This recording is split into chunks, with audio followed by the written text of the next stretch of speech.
Hello everyone, welcome to my class. Students, हम पढ़ चुके हैं, स्टार्ट कर चुके हैं लास्ट क्लास में दृश्य श्रव्य सामग्री के कॉन्सेप्ट को कि दृश्य श्रव्य सामग्री जिसे सहायक सामग्री कहते हैं हम, उसका प्रयोग हम क्यों करते हैं। आज हम बात करेंगे कि ये जो नाम है दृश्य श्रव्य सामग्री, तो इसमें दृश्य में कौन कौन सी चीजें आती हैं, श्रव्य में कौन से आते हैं साधन, और दृश्य श्रव्य साधनों में कौन से साधनों को रखा जाता है। ये आपके सामने एक पाई चार्ट बना हुआ है।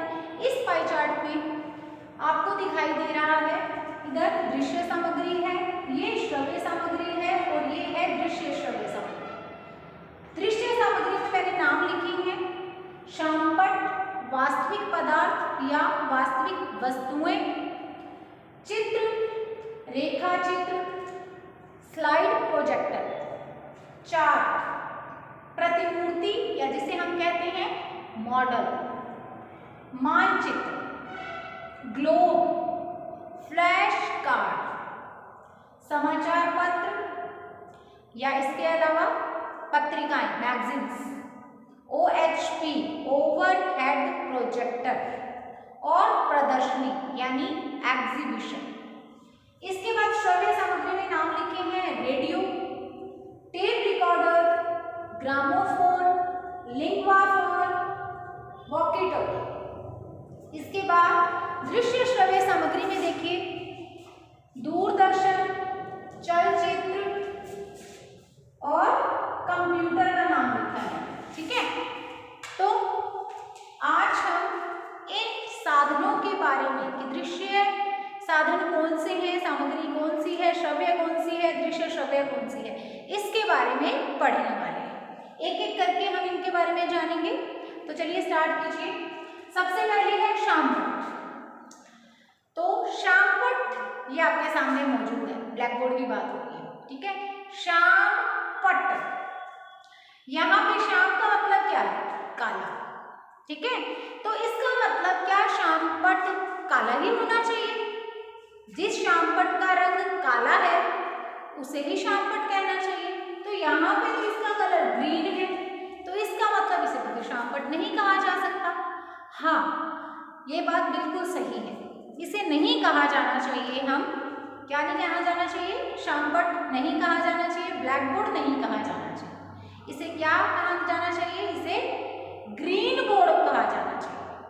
तो स्टूडेंट्स, जो ब्लैक बोर्ड्स होते हैं, जिसको हम अगर सही मायने में कहें तो चौक बोर्ड कहना चाहिए। इसे क्या कहना चाहिए, ब्लैक बोर्ड ना कह करके चौक बोर्ड कहना चाहिए। और चौक बोर्ड के फिर आगे प्रकार है कि वो ग्रीन कलर का है या येलो कलर का है या फिर ब्लैक कलर का है या फिर व्हाइट बोर्ड है। आपको अगर ये पूछा जाए कि किस किस कलर के होते हैं, तो ज़्यादातर जो ये चौक बोर्ड होते हैं या तो ये ब्लैक होते हैं या येलो होते हैं या ग्रीन होते हैं या व्हाइट बोर्ड होते हैं या फिर ब्लू कलर के होते हैं। ये 5 मुख्य कलर हैं जो मैंने बता दिया।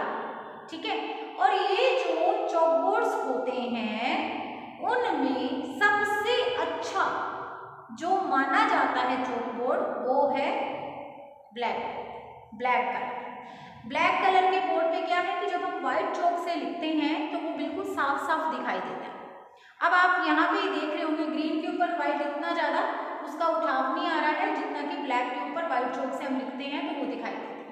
ठीक है, तो दोनों में फर्क कर सकते हो। यहाँ भी आपको दिखाई तो दे ही रहा होगा, लेकिन वहाँ पे जब ब्लैक पे हम लिखते हैं तो बहुत ही साफ साफ दिखाई देता है। अब आप शामपट्ट की बात करें तो शामपट्ट का क्या यूज है, इसकी बात करते हैं। ये तो पता चल गया कि अच्छा इस कलर के हो सकते हैं। शामपट्ट का यूज है, ये सबसे पहले जो अध्यापक का जो है सबसे घनिष्ठ मित्र होता है। एक टीचर का बेस्ट फ्रेंड होता है चौक बोर्ड, चाहे फिर वो किसी भी कलर का हो, क्योंकि इसमें शिक्षक अपने शिक्षण के दौरान जो भी कुछ कॉन्सेप्ट होगा, जो भी टॉपिक रहेगा, उससे संबंधित जो भी इम्पोर्टेंट बातें होंगी वो लिख करके उनको प्रदर्शित करके अपने स्टूडेंट को अधिगम करवाएगा। ये हमें पता ही है। अब इसके इम्पोर्टेंस को आप ऐसे समझ जाइए कि अगर मैं ये पाई चार्ट चार्ट नहीं बनाऊं, अगर मैं यहाँ पे कुछ नहीं लिखूं, इस बोर्ड का कोई यूज ना करूं, तो आप मान के चलिए इसका कोई तो आपको हेल्प मिल ही रही है ना। मुझे तो मिल ही रही है शिक्षण में, आपके अधिगम में तो इससे हेल्प मिल रही है। तो शिक्षण अधिगम जो एक प्रोसेस है, शिक्षण अधिगम एक प्रक्रिया है, प्रोसेस है, हमें पता है। तो इसमें ये जो चॉक बोर्ड्स होते हैं या बोर्ड्स होते हैं, ये अपना एक इम्पोर्टेंट रोल प्ले करते हैं। ठीक है, तो ये अध्यापक के क्या है, घनिष्ठ मित्र हैं। तो एक अध्यापक को इनका सही तरीके से प्रयोग करना भी आना चाहिए। इसके लिए ही फिर से मैं बात करती हूँ, आप बीएड कर रहे हैं या फिर आप बीएड कर चुके हैं, तब आपको पता ही है कि माइक्रो टीचिंग में हम आपको एक स्किल सिखाते हैं जिसका नाम है ब्लैक बोर्ड स्किल, शामपट कौशल। सीखते हो ना, क्यों सिखाते हैं हमको? वहाँ पे माइक्रो टीचिंग में जब आप बीएड में नए नए आए हुए होते हैं तो सबसे पहला प्रैक्टिकल वर्क है as a teacher. Micro teaching में आपने केवल मात्र 5 से 10 मिनट के लिए एक टीचर का रोल प्ले करना होता है या एज अ टीचर पढ़ाना होता है। एक दिन में एक स्किल में हम आपको परफेक्ट करते हैं। तो आपको याद आ गया होगा कि वहाँ पे इम्पोर्टेंट स्किल है ब्लैक बोर्ड स्किल, शामपट कौशल।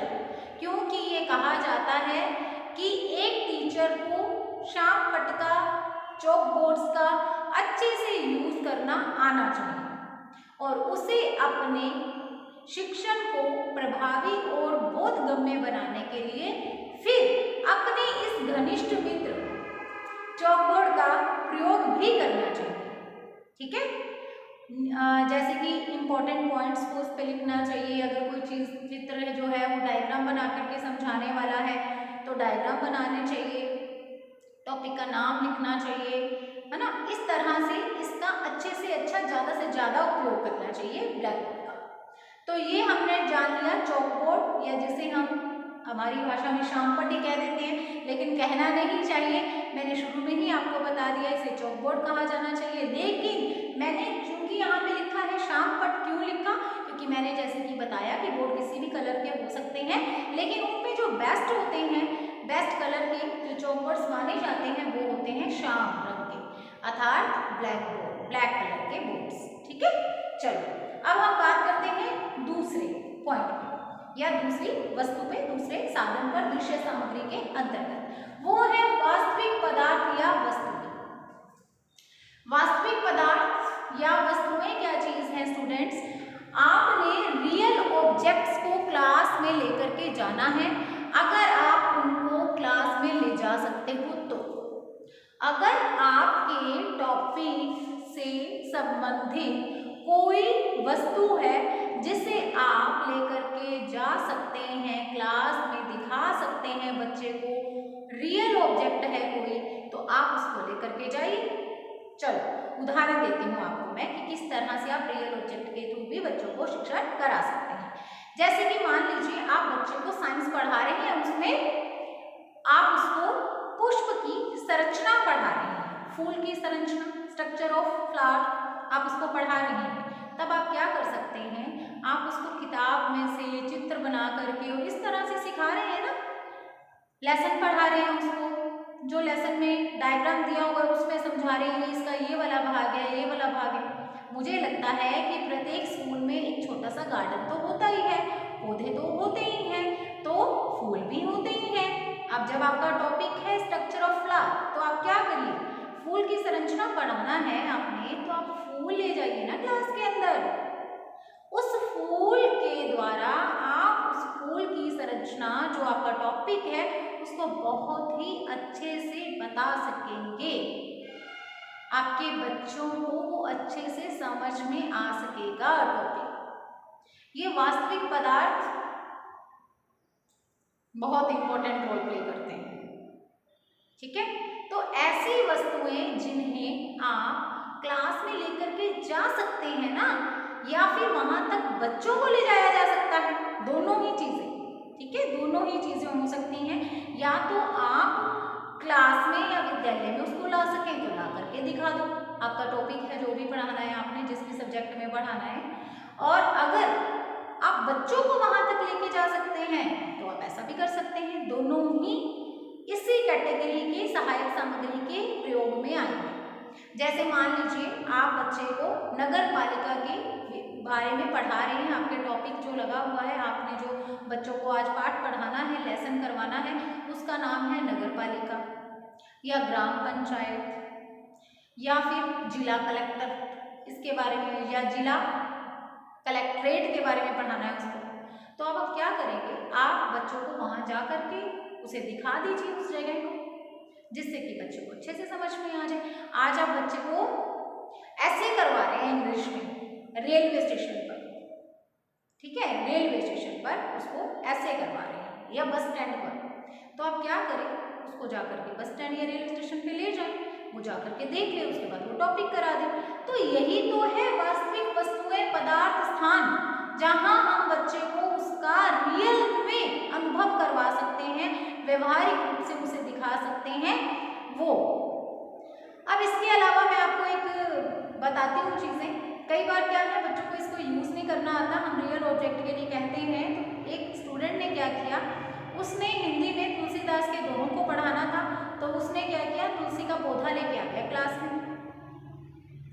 बच्चों ये मेरे हाथ में क्या है, बच्चों ने कहा कि ये तुलसी है आपके हाथ में। तो ठीक है, आज हम तुलसीदास के बारे में पढ़ेंगे, मतलब प्रस्तावना में उसने रियल ऑब्जेक्ट का यूज किया।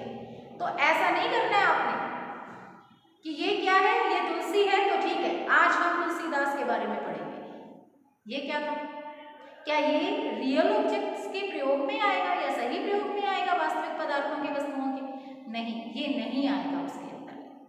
तो आपने ऐसे काम नहीं करना है, बल्कि सही तरीके से, सही तरीके का प्रयोग करते हुए अच्छे से अपने शिक्षण के दौरान वास्तविक पदार्थों का, रियल ऑब्जेक्ट्स का, वस्तुओं का प्रयोग करना।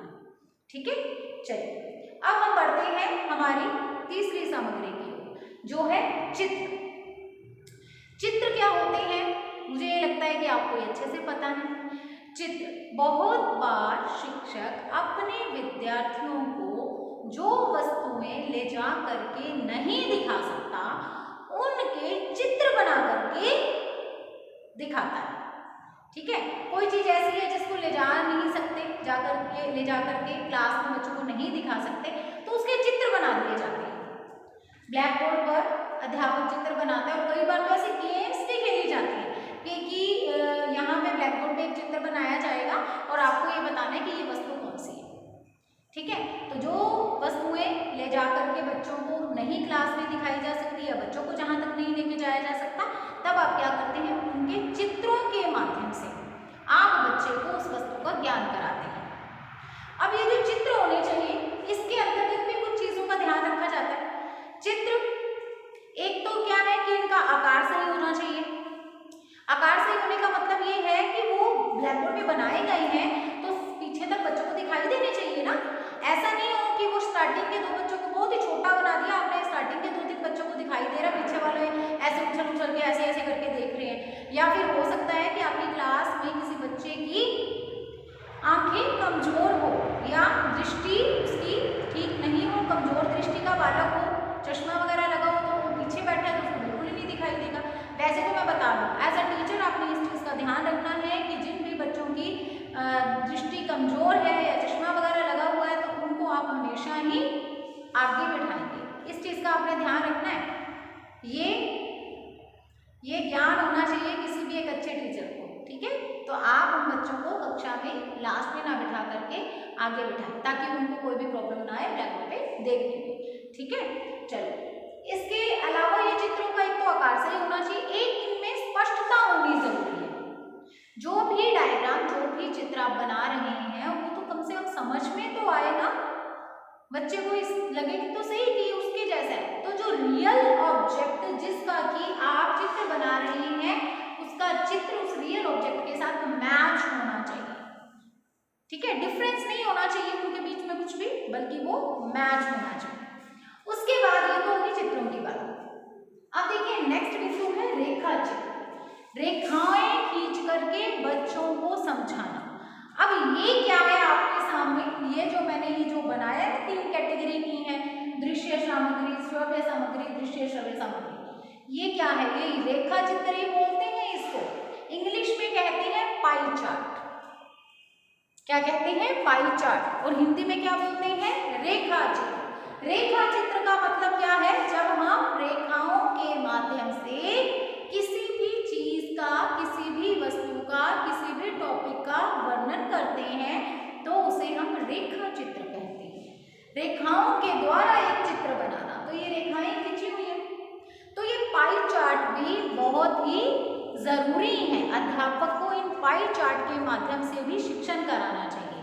इससे होता क्या है? देखिए, अगर आपने किसी भी टॉपिक के अंतर्गत किसी वस्तु के अगर पार्ट्स को बताना है, या फिर भेद कहते हैं अपने जिसको, भेदों को बताना है, पार्ट्स को बताना है, भागों को दर्शाना है, तो इस तरह से आप आसानी से दर्शा सकते हो। अब ये तो एक छोटा सा नमूना है वैसे पाई चार्ट का।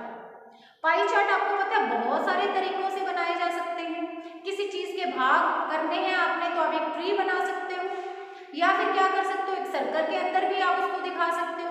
बहुत सारे तरीके होते हैं, बहुत सारे तरीके होते हैं। आप सबको पता, आप इतने मैच्योर हो कि आपको पता है पाई चार्ट कितनी तरह से बन सकते हैं।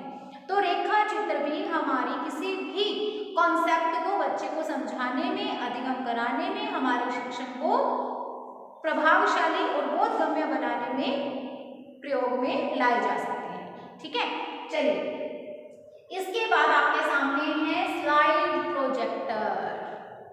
स्लाइड प्रोजेक्टर, अब इसके बारे में क्या बताऊं?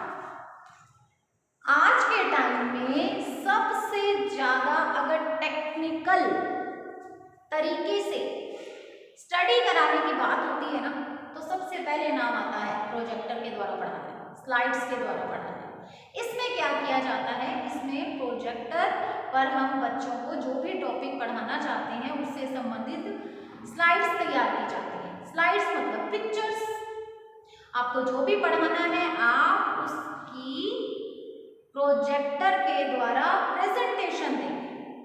आप अपने टॉपिक से संबंधित थोड़ा बहुत, ऐसे नहीं कि सब कुछ लिखने लग जाएंगे, नहीं, ज़्यादा नहीं लिखना होता, कुछ चीज़ें लिखनी होती है, इंपॉर्टेंट लाइंस को लिखना होता है, और फिर उससे संबंधित पिक्चर्स को लगाया जाता है। पिक्चर लगाई, 1-2 लाइनें जो उसके बारे में इंपॉर्टेंट है वो लिखी, स्लाइड तैयार हो गई। इस तरह से आपने अपने टॉपिक से संबंधित कुछ स्लाइड्स तैयार कर दी, और फिर आप उनको क्या करते हो? बाइंड अप कर देते हो, इकट्ठा कर लेते हो, और वो आपका क्या होगी? आपकी एक पीपीटी तैयार हो जाती है, पावर पॉइंट प्रेजेंटेशन। तो वो पावर पॉइंट प्रेजेंटेशन जो आपकी है उसको आप दिखाते कैसे हो? उन स्लाइड्स को आप प्रेजेंट करते हो प्रोजेक्टर के द्वारा। आप सभी ने किया भी है और आप सभी को पता भी है, आपने देखा भी है। तो प्रोजेक्टर के माध्यम से हम बच्चे को उन स्लाइड्स जो कि हमने टॉपिक से संबंधित करके पिक्चर्स लगाई हैं, मैटर लिखा है, उनसे बच्चों को शिक्षण कराते हैं, टीचिंग कराते हैं। और आज के टाइम में मैंने आपको बता ही दिया कि अगर सबसे अच्छा साधन, सबसे ज़्यादा टेक्निकल आपसे पूछा जाए कि कौन सी वस्तु है जिसके द्वारा शिक्षण कराया जाता है या कराया जाना चाहिए, तो नाम आएगा स्लाइड प्रोजेक्टर। इसमें कोई दो राय नहीं है कि ये नाम नहीं सुनने को मिलेगा, डेफिनेटली ये नाम सुनने को मिलेगा, स्लाइड प्रोजेक्टर। ठीक है, चलो अब ये स्लाइड प्रोजेक्टर भी हो गया। अच्छा, एक चीज़ और बता दूं, जैसे कि मैंने चित्रों के माध्यम से आपको बताया है, वैसे ही जब भी आप स्लाइड प्रोजेक्टर के थ्रू बच्चों को पढ़ाना चाहेंगे, यानी आप बच्चों को इसके थ्रू, पीपीटी के थ्रू पढ़ाना चाहें, तो आप हमेशा एक बात का ध्यान रखिएगा, जैसे चित्र पूरी तरह से स्पष्ट होने चाहिए, उसकी तरह से यहाँ पे भी जो भी आप मैटर लेके आएंगे इन स्लाइड्स के अंदर अपने टॉपिक से संबंधित, वो बिल्कुल एकदम एक्यूरेट होना चाहिए, एकदम सार्थक होना चाहिए, सही होना चाहिए। पिक्चर्स ऐसी होनी चाहिए जो बच्चों को वहाँ पे दिखाने लायक है। ऐसे ना हो कि आप हंसी मजाक संबंधित कुछ भी लगा दें कि बच्चों की हंसी निकल जाए। आपके टॉपिक से रेलेवेंट सार्थक पिक्चर्स का आपने चयन करना है। चित्रों का चयन करते हुए आपने स्लाइड्स को तैयार करना है, ठीक है। और फिर प्रेजेंटेशन के लिए भी आप थोड़ा सा प्रिपेयर होकर के फिर ही प्रेजेंटेशन दीजिए। चलिए नेक्स्ट देखिए, स्लाइड प्रोजेक्टर के बाद है चार्ट। चार्ट क्या होते हैं स्टूडेंट्स? आपको पता है बहुत सारे रंगों के चार्ट आते हैं। आपने अपने भी स्कूल टाइम में भी चार्ट तैयार किए होंगे, मैंने भी तैयार किए थे। बहुत हम उस पर क्या बना सकते थे, एक ब्लैक कलर का चार्ट लेते थे और वेलवेट, ब्लैक वेलवेट चार्ट, उसके ऊपर हम ज्योग्राफी के मान लीजिए आपने ग्रह दिखाने हैं तो बहुत अच्छा चार्ट बनता था। मुझे याद आ गया ये चार्ट पढ़ करके, ये वर्ड अपना स्कूल टाइम मुझे भी याद आ गया, आपको भी याद आ गया। तो चार्ट्स, फिर उसके बाद अगर चार्ट्स की बात करूँ तो फिर बीएड में भी याद आए, पहले स्कूल टाइम में, उसके बाद कॉलेज में कुछ नहीं किया और बीएड में फिर एकदम से चार्ट्स बनाने पड़ गए। बहुत मुश्किल लगा था तब, क्योंकि बीएड में तो सभी को ऐसा लगता है कि ये तो बहुत मुश्किल काम है, सभी को ही लगता है, मुझे भी लगा था, बट थोड़े दिन उसके बाद तो हमें आदत हो गई, हमें पता ही यहाँ पे ये सारा काम करना ही पड़ेगा, चार्ट है, मॉडल है, पीपीटीज हैं, ये सब बनानी ही पड़ेगी, है ना। तो चार्ट क्या होते हैं, बहुत सारे कलर्स के होते हैं। चार्ट के थ्रू हम क्या काम कर सकते हैं, चार्ट पर हम किसी भी चीज का वर्णन करते हैं, जो भी चीज हमें समझानी होती है हम चार्ट्स के थ्रू अच्छे से समझा सकते हैं। तो आप क्या कर सकते हो, अपने शिक्षण में दृश्य सामग्री के अंतर्गत इन चार्ट्स का भी प्रयोग कर सकते हो, ठीक है। चलिए चार्ट की बात होगी। अच्छा, चार्ट में मैं बता दूं, ये जो टीचिंग एड्स बनाते हो ना, वो यही चार्ट के अंतर्गत ही आएगा, टीचिंग एड्स बनाना। यानी आप चार्ट पे किसी चीज को ड्रॉ करते हुए चार्ट पे थर्मोकोल वगैरह पेस्ट करके और बनाते हो ना टीचिंग एड, याद ही आपको, फिर लैमिनेट करते हो उसको हार्डबोर्ड लगा करके, वो चार्ट पे ही आएगा। ओके, चलिए नेक्स्ट है प्रतिमूर्ति या मॉडल, जिसे हम क्या कहते हैं, नमूना। तो मॉडल भी आपको पता है, बीएड के अंदर आप लोगों ने बनाए हैं। प्रतिमूर्ति मॉडल जिन पदार्थों को या जिन के टॉपिक से रेलेवेंट जो भी चीजें हैं जिन्हें आप रियल में ले जा करके बच्चों को नहीं दिखा सकते क्लास के अंदर, उनके आप मॉडल्स बनाते हो। मॉडल के थ्रू आप उन्हें समझाने का प्रयास करते हो। जैसे मान लीजिए आप बच्चे को जू तक नहीं लेके जा सकते, चिड़ियाघर तक, तब आप क्या करते हैं, उसको मॉडल बना करके बताते हैं उसके बारे में। इसके अलावा आप उसको क्या करते हैं, जैसे जो चीजें मतलब वहां पे हम ले जा करके नहीं दिखा सकते, बस उनसे संबंधित उनका प्रतिमूर्ति, उनकी नकल बना करके, छोटा रूप बना करके आप बच्चे को उसके बारे में बता देते हो, वही तो मॉडल होता है, ठीक है। मान लीजिए आपने बच्चे को किसी किले के बारे में पढ़ाना है, ठीक है, किले के बारे में पढ़ाना है या फिर किसी प्रसिद्ध इमारत के बारे में या स्थल के बारे में पढ़ाना है, तो भी ये पॉसिबल नहीं है कि हम दूसरे शहर ले जा करके बच्चे को वो दिखा करके आए। तब हम क्या करते हैं, तब हम उसका मॉडल तैयार करते हैं, उसकी प्रतिमूर्ति तैयार करते हैं और बच्चे को उस किले, उस इमारत, उस स्थान के बारे में जानकारी देते हैं, ठीक है। तो ये होता है प्रतिमूर्ति या मॉडल या नमूना। इसके बाद नेक्स्ट है मानचित्र। मानचित्र, मानचित्र क्या होते हैं, मैप्स। मैप के थ्रू भी आप बच्चे को जानकारी देते हैं। जैसे सबसे फेमस सब्जेक्ट कौन सा है मैप से रिलेटेड, ज्योग्राफी, भूगोल। भूगोल शिक्षण में मानचित्रों का प्रयोग होता है।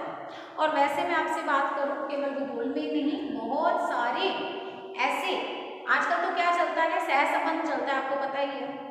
कोई भी ऐसे नहीं है कि कोई भी टॉपिक होगा वो इसमें नहीं पढ़ाया जाएगा, इसमें नहीं पढ़ाया जाएगा, नहीं। हिंदी में आप पढ़ते हो अरावली की आत्मकथा। अब अरावली की आत्मकथा वहां पे पढ़ाने का मतलब क्या, अरावली टॉपिक किसका है, भूगोल का, ज्योग्राफी का, तो फिर हिंदी में क्या करना है। हिंदी में आप पढ़ते हो रणथंभौर का दुर्ग, रक्त एवं हमारा शरीर, तो ये टॉपिक साइंस का, भूगोल का, ये हिंदी में क्या कर रहा है, क्योंकि आज बात की जाती है कोरिलेशन की, सहसंबंध की। तो इसके चलते हुए अगर आप कहें ना कि भूगोल में ही आप केवल मानचित्रों का प्रयोग करोगे, मैप्स का यूज करोगे, तो ये सही नहीं है। ये डिपेंड करता है कि आपके सब्जेक्ट के अंदर टॉपिक क्या है, आप किस सब्जेक्ट को टीच कर रहे हैं, आपका टॉपिक क्या है, उसके आधार पर ही आप इनमें से सामग्री का चयन करें, ठीक है। ये तो मैंने वैसे एक एग्जांपल दिया आपको, ये तो मुझे कुछ चीजें पता हैं, हिंदी के अंतर्गत ये लेसन्स लगे हुए हैं, इसलिए मैंने आपको एग्जांपल्स दे दिए इनके, ठीक है। चलिए ये भी मानचित्र भी हमने पढ़ लिया। तो स्टूडेंट्स आज की क्लास में ये सारा तो नहीं हो पाएगा, आपके सामने ही है, ठीक है, सारा नहीं पढ़ पाएंगे। कल हम इस क्लास को यहाँ जहाँ तक पढ़ा दिया मैंने मानचित्र तक, इसी से आगे लेकर के जाएंगे, ठीक है। तो आज की क्लास में हमने इतना जान लिया है, अब हम मिलेंगे अगली क्लास में। Okay, good luck, God bless you.